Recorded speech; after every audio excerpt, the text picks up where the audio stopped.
አይ አንተ ጎበዝ ድመት ነህ፣ ወደ ኋላ ሂድ። እሽ በእናትህ አትከተለኝ፣ እርዱኝ፣ እባካችሁ እርዱኝ፣ አንድ ሰው ይርዳኝ እያለች አሊያ ድመትና ውሾቹን ለማምለጥ መሮጥ ጀመረች። ከድስት ወጥቶ ወደ እሳት እንደሚባለው ማለት ነው። እነዚህ ሁለት እብዶች አመለጥኩ ስል አሁን ደግሞ ይሄኛው እዚህ ይጠብቀኛል። አሊያ ኦጊን ለእግር ጉዞ ማስወጣት ለጤናው ጥሩ ነው እና የተጨማሪ የካርዲዮ ስፖርት እንደሆነ ቆጣሪው። በእናትሽ ኦጊን ወክ እናስወጣው። ዞያ አሊያ ሁሉ ነገር አበቃለት። ልዕልቴን አንድ ሰው ልዕልቴን ወሰዳት። ወይዘሮ ዴሱዛ እባክዎትን ይረጋጉ፣ እውነታውን ብቻ ይንገሩን። ፕሪንሰስ ለመጨረሻ ጊዜ የታየችው የት ነበረ? እዚያ ልክ እዚያ መስኮቱ ላይ ተቀምጣ ፀሐይ ትሞቅ ነበር። መርማሪ ማሁል እዚህ ቢሆን ኖሮ መጀመሪያ እያንዳንዱን ፍንጭ አንድ በአንድ ይመረምር ነበረ። ዞያ የመጀመሪያውን ፍንጭ አግኝታለች። አንድ እንግዳ የሆነ እንቆቅልሽ ነው። እስኪ እነዚህን 4 ምስሎች ተመልክታችሁ ከስዕሎቹ መካከል አንዱ ከቀሪዎቹ የተለየ ነው። ስለዚህ የትኛው እንደሆነ ማወቅ ትችላላችሁ? መልሳችሁን ኮሜንት ላይ አስቀምጡ። ይሄማ በጣም ቀላል ነው። ድመቶች ድሮን አያበሩም። 4ኛው ስዕል ነው የተለየው። በትክክል ግን አሊያ፣ ይሄ ዝም ብሎ የተሳለ እንግዳ ስዕል ብቻ አይደለም። ይህ ፊርማ ነው። ሌባው ማንነቱን እየነገረን ነው። ለመሆኑ በአካባቢያችን ሁል ጊዜ ድሮን የሚያበራው ማን ነበረ? ሪሽ ነዋ። መርማሪ ማሁል እዚህ ቢሆን ኖሮ የተጠርጣሪውን እያንዳንዱን እንቅስቃሴ ይከታተል ነበር። እኔ ደግሞ እዚህ ባልኖር ኖሮ አሁን ቤት ውስጥ በአይስክሬሚ እየተዝናናው ነበረ። ይህ ትልቅ ፈተና ነው። ሌባው ከእነርሱ ጋር የአእምሮ ጨዋታ እየተጫወተ ነው። አሁን ደግሞ ሌባው ለዞያ ሚስጥራዊ መልእክት ልኳል። 18 ማለት አር፣ 15 ማለት ኦ፣ 6 ማለት FTOP፣ ሩፍቶፕ ጣሪያ የፎቅ ላይ በረንዳ። ምን ማለት ነው? ማለትማ ፕሪንሰስ የጠፋችው ከወይዘሮ ዴሶዛ ቤት ውስጥ አይደለም። ሌባው የወሰዳት ከጣሪያው ላይ ነው። እናም ሪሽ ይሄንን ፍንጭ ሆን ብሎ ነው የተዋለን። ዞያ ለምርመራሽ ስል ህይወቴን ለአደጋ የማጋልጥበት የመጨረሻ ጊዜ ነው። እሺ ኦይ ትኩረት አድርጊ አሊያ። መርማሪ ማሁል እዚህ ቢሆን ኖሮ ሁልጊዜም በወንጀሉ ስፍራ ላይ ትኩረት አድርጉ ይል ነበር። አንድ አስፈላጊ ነገር እያመለጠን ነው። እዚህ ወሳኝ ነገር ማግኘት አለብን። እንዲህም አለ።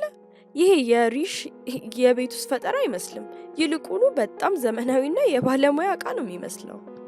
ዞያ እዚህ ጋር እነዚህ ምልክቶች የእንስሳት እግር አሻራዎች አይደሉም። የገመድ መንጠቆ ምልክቶች ይመስላሉ። በአንድ በኩል የልጅ ስዕል፣ በሌላ በኩል ደግሞ የባለሙያ ዕቃዎች።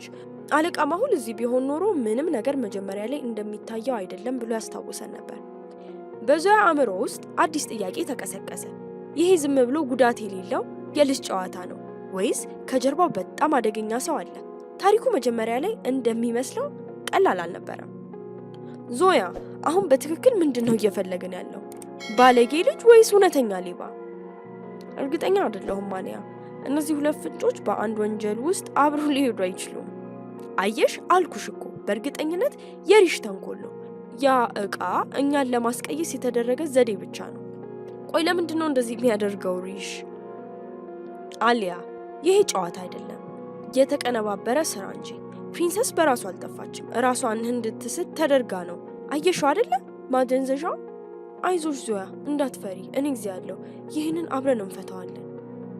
እሺ አለቃ ማሁል ሁልጊዜ እንደሚለው እውነታዎችን ብቻ እኔ የሪሽ የልጅነት ጨዋታ፣ የሌባው ዘመናዊ ዕቃዎች ለምንድነው ሁለቱም የሆኑት? ምክንያቱም ሌባው ፖሊሶች ጊዜያቸውን በልጅ ጨዋታ ላይ እንዲያባክኑ ፈልጎ ነው። ዞያ እውነተኛው ስራውን በዝምታ ለማከናወን የተጠቀመበት ትልቅ ማታለያ ነው። ግን እውነተኛው ስራ ምንድነው? አንድ ሰው ድመት ለመስረቅ ለምን ይሄን ሁሉ ይደክማል? ዞያ ፕሪንሰስ ዝም ብላ ድመት እንዳልሆነች ታውቂያለሽ። እሷ የወይዘሮ ዴሶዛ ልጅ ናት። ለወይዘሮ ዴሶዛ ደካማ ጎናም ናት። ደግሞም ወይዘሮ ዴሶዛ በጣም ሀብታም ናቸው። ለእሳቸው ፕሪንሰስ ከአልማዝ በላይ ዋጋ አላት። ይሄ ስርቆት አይደለም ማለት ለገንዘብ ተብሎ የተደረገ እገታ ነው። ሌባው የገንዘብ ጥያቄውን በኮድ ደብቆ ልኮታል። አሊያ T2 I1 D4 ምን ማለት ነው? ይሄማ ኤ እኩል ነው 1 የሚባለው ተራ ኮድ አይደለም። በዚህኛው ኮድ ዲ 4 ቢሆንም ቲ ግን 2 ሊሆን አይችልም። ሌባው በእነዚህ ስዕሎች ሊያደናግረን እየሞከረ ነው። ልክ አለቃ ማሁል ሁልጊዜ እንደሚለው አንዳንድ ጊዜ ትልቁ ፍንጭ እኛ ችላ ያልነው ፍንጭ ነው። ስለዚህ ስዕሎቹን ትተን በቁጥሮቹ ላይ ብቻ ትኩረታችንን እናድርግ። እስኪ ኤ እኩል ነው 1 በሚለውን ሞክር። 20 ማለት ቲ፣ 8 ማለት ኤች፣ 5 ማለት ኢ ደ 11 ማለት ኬ 5 ማለት ኢ 25 ማለት ዋይ ኪ መልእክቱ ደኪ ቁልፉ ይላል። ቁልፉ ያ ብቻ ነው? ምን ማለት ነው? ምን ሊነግረን እየፈለገ ነው? ይሄ ዕቃ አይደለም፣ ቦታ ነው። ደኪ በመላው ሰፈራችን በዚህ ስም የሚጠራ አንድ ቦታ ብቻ ነው ያለው። የአሮጌና የተተወ ሰንላይት ቁልፍ ሰሪ ቤት። አሁን ሁሉም ሰው አስፈሪው ቤት የሚለው አወቅሽው? ዞያና ሊያ ኮዱን ሰብረውታል። ነገር ግን ሌባው አደጋ በየቦታው ወዳለበት ቦታ ወስዷቸዋል። ምንም መንፈስ የለም። አሊያ አትፍሪ፣ ነይ እንሂድ፣ ሌባው እየጠበቀን ነው። በመጨረሻ መጣችሁ። ለረጅም ጊዜ ሲጠብቃችሁ ነበር። አንተ ይህን ሁሉ ያደረግከው አንተ ነህ? እኛ እኮ በጣም ተጨንቀን ነበር። እኔማ ፕሪንሰስን ከአቶ ፈርናንዴዝ ወጥመድ ላድና ፈልጌ ብቻ እኮ ነው ልመልሳት ስል ነበር። ያ ታዲያ የረቀቀ ዕቃ እና ማደንዘዣው እነሱማ ያንተ የልጅነት ጨዋታ አይመስሉም። የረቀቀ ዕቃ ምን የባለሙያ ዕቃ ነው? እኔ ያቺን የድሮን ስዕል ስዬ ጥቂት ጨዋታዎችን ብቻ ነው የተጫወትኩት። የቀረውን ግን እምላለሁ ሆነ አይደለሁም። ኦኪ እስቲ ዝም በል አትጩ ብል ልጆች፣ ግን የእናንተ ትንሽ ጨዋታ አሁን ያበቃል። ድመቷን አስረክቡኝ ሕፃናት። አንድ እርምጃ እንዳትራመድ። ሪሽ የብርሃን ድሮንህን ተጠቀም። ሰንሰለቶችህን አልመመታቸው። አሁን እጅ ከፍንጅ ይዘንሃል። ግን አንድ ያልገባኝ ነገር አለ። ለምን ለድመት ተብሎ ለምን ይህን ሁሉ መከታ ያለ? እናንተ ልጆች ይህ ሁሉ ነገር ስለ ድመት ብቻ የመሰላችሁ ይመስላል። ፕሪንሰስ ዝም ብላ የቤት እንስሳ አይደለችም። በአንገቷ ማሰሪያ ላይ የሲኬዲ ኢንዱስትሪስ የፋይናል ሚስጥሮች በሙሉ ያሉበት ሚሞሪ ተደብቋል። እኔማ ዝም ብዬ ዕቃ አሳላፊ ብቻ ነኝ። እውነተኛው ዓላማ ይሄ ነበር። ሪሽ ልዕልቴን ጠብቀህ አተርፈህልኛል። በእርግጠኝነት ለዚህ ሽልማት እንደምታገኝ አደርጋለሁ። ሽልማት? እመቤቴ፣ ሽልማቱን ለአካባቢው የእንስሳት መጠለያ ብቻ ይስጡልኝ። ይህቺ ላንተ ናት። ኦጊ ብላ። ክሱ ተዘጋ። ዞያ፣ አዋሊያ፣ ክሱ ተዘጋ። በቀጣይ እስከምንገናኝ ቻው።